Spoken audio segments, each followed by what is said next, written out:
Also, everyone, consumer prices rose 0.3% in April, in line with expectations. Futures jumping on the print.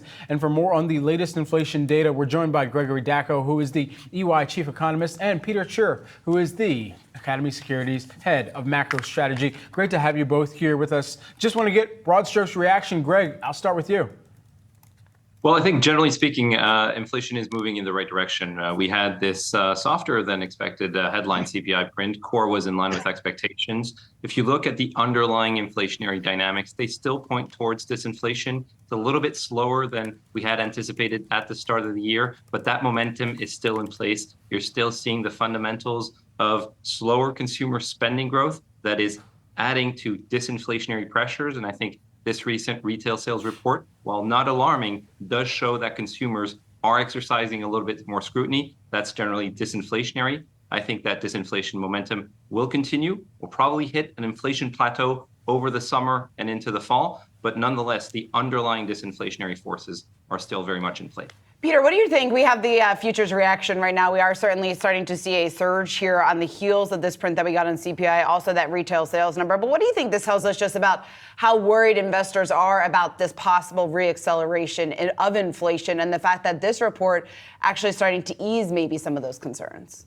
Yeah, I actually think we're going to come into a very confusing stage where people have been hoping for signs of disinflation. We're getting it, right? We're seeing the economy slow down a little bit. And so far, we've been cheering that on the bond side, which makes sense. So far, equities, though, have also been rallying as bond yields go lower. I think that's about to change as people start digging into the economic realities where a lot of the economic data is getting weaker. I like to look at the City Economic Surprise Index. It's down a lot. And data after data point is weaker, like retail sales. So I think part of the bond yield rally today is more attributable to that than the CPI. And equities following that may turn out to be a mistake where equities realize, whoa, we may have gone and jumped from no landing back to bumpy landing. So then what does that tell us then, Peter, about what that action could look like then over the next several trading days? So I think bond yields stay roughly where they are. Maybe they go a little bit lower. Maybe they start creeping higher. We've had this 430 to 450 range for the last week or two, and that's been working pretty well on 10 years.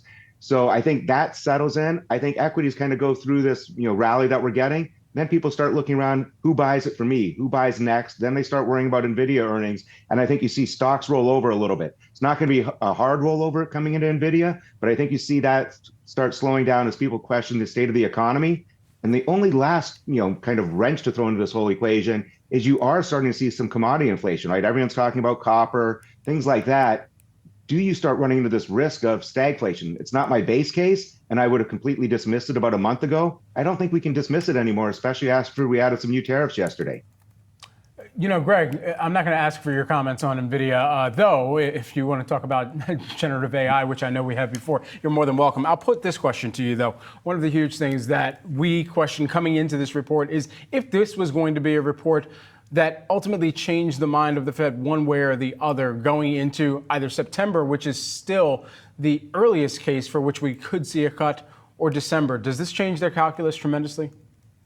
Well, I think it does influence how markets are looking at the Fed's reaction function. And that, unfortunately, has been quite exuberant over the course of the past few months. We've seen every single data release be over-analyzed in terms of the underlying trend of inflation, of the labor market. I think Peter is spot on when he describes the downside risks to the economy. The economy is slowing, the labor market is slowing, job growth is moderating. That will put downward pressure on income for households and lead them to exercise more scrutiny with their purchases, which generally tends to be disinflationary.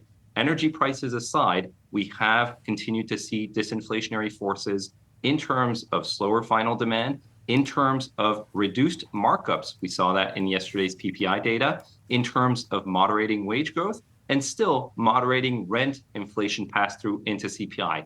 Combine all those elements, that would lead you to believe that the Fed will start easing monetary policy in the coming months. When it does so is not that clear yet because the Fed and Fed policymakers are a little bit more concerned about the risk of inflation reaccelerating, as Peter highlighted. But we continue to believe that disinflationary forces are in play, and with some softening of the labor market, I still think a July rate cut is a possibility in this type of environment.